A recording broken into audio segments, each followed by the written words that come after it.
Do you have something you want to acquire or improve? Whether it is a foreign language, a skill set, an expertise, a sport, or a musical instrument, mastery requires investing a certain amount of time. Though it is impossible to enhance your skills without effort, pursuing the best way to make an effort is also important. Working hard means not only investing time and energy, but also figuring out the most effective way. Of course, just collecting knowledge without effort is out of the question. Besides, there must be some individual variations, so what works for others may not necessarily work for you. You cannot ultimately know whether it is the best way for you, unless you try it. However, if you choose the fundamentally wrong way, your effort will not bear fruits. Fortunately, the latest findings from neuroscience and cognitive psychology have demonstrated the mechanism of learning, more specifically, how the human brain forms memories and solves problems. By combining the scientific insights and your personal experiences, you will be able to figure out the best way for you. How can we learn things the most efficiently?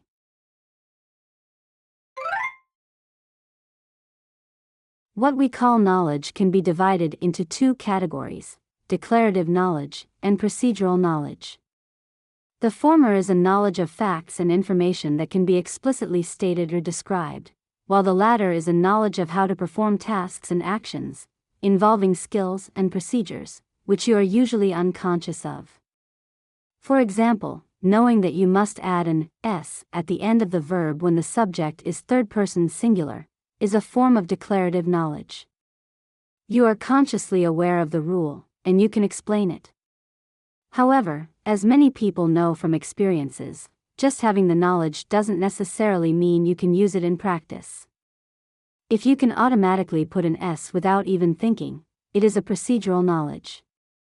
Some learning are only valuable when they have become procedural knowledge. Even if you learn a useful phrase for daily conversations in a foreign language, it's almost meaningless, unless you can recall it immediately and automatically when it's needed. Be it a foreign language, math calculation, or specific movements in sports, knowing it as declarative knowledge is not enough to perform smoothly and effectively. Of course, some kinds of knowledge are even valuable as declarative knowledge, such as the fact that World War II ended in 1945, and the interior angles of a triangle add up to 180 degrees. Learners have to know whether the knowledge they are about to acquire should be held as declarative or procedural knowledge. If it needs to be procedural knowledge, listening to lectures and reading textbooks are not enough. Learners should practice repeatedly so that they can perform it automatically and subconsciously.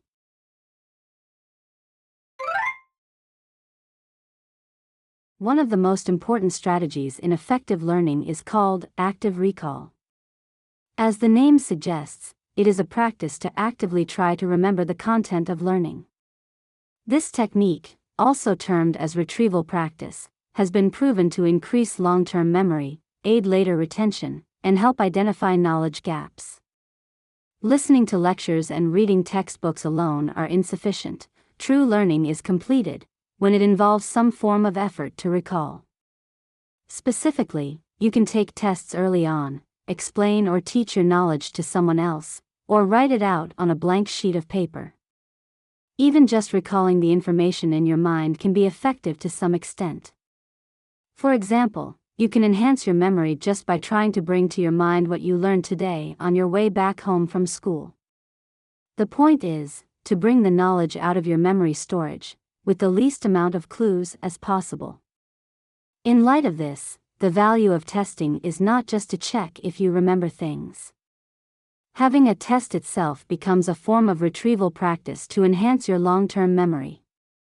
Also, you can recognize your knowledge gaps, which can be the next target for input learning. Taking an exam improves learning before and after the test, even if we do poorly on it. In spite of its efficiency, the importance of active recall is often overlooked. A survey shows that the effectiveness of active recall is not properly understood by many.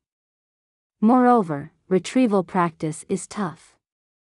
Recalling information from our memory is cognitively demanding, and we could be disappointed with ourselves by recognizing the fact that we don't remember or understand. However, the hardship of active recall may be a kind of a necessary investment for our growth.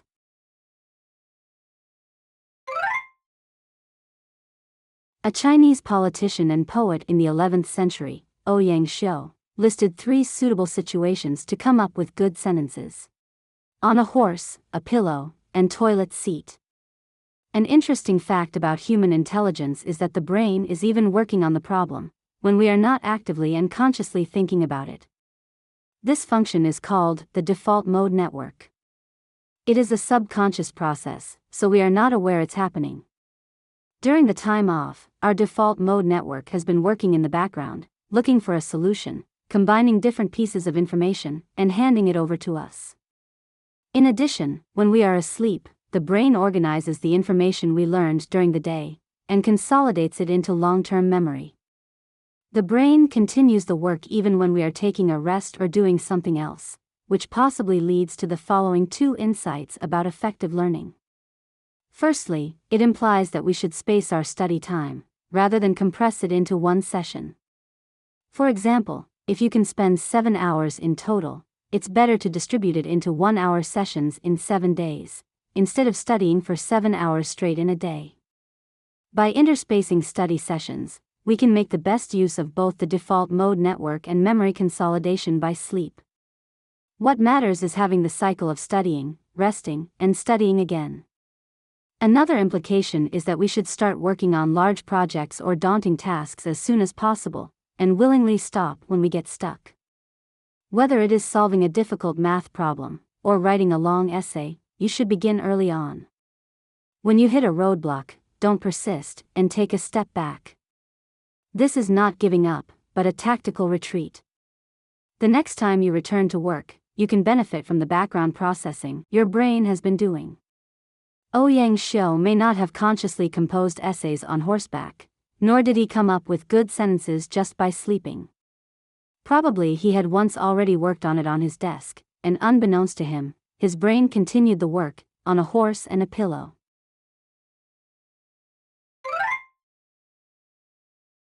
The primary point for effective learning is interspaced repetition. We can maximize the learning efficiency and retention by repeating the same content on different days with intervals. However, we should have variations in what we learn within the same day. Mixing related but distinct material during study is called interleaving by cognitive scientists, and there are numerous studies demonstrating the importance of this technique, including a 2007 study from University of South Florida. The subjects learned how to calculate the volumes of 4 different types of solids, and then they were given 16 problems to solve. The participants were divided into 2 groups. The first group learned one type of solids, like cylinders, and solved 4 problems to calculate the volumes of cylinders, and repeat the same process with other 3 types of solids. This strategy is often called blocked study. The second group of the subjects did interleaved study. They learned 4 solids all at once, and then they solved 16 problems where the 4 types of solids were randomly mixed. A week later, they took another test. When they solved the 16 problems, the blocked study group scored higher on average than the interleaved, but in the test a week later, the interleaved study group outperformed the other group. This is not only true for mathematics but also for other subjects, and even for practicing sports. More importantly, many people believe that blocked study is more effective than interleaved study. The general impression is wrong. When we repeat the same content in a day, we can temporarily perform it with ease, which deceives us that we have acquired it.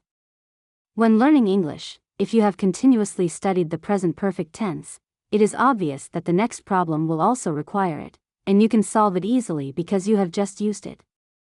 What is difficult but important is that you can judge whether or not to use the present perfect tense, and properly drag it out from your memory, even though it has been a while since the last time you used it.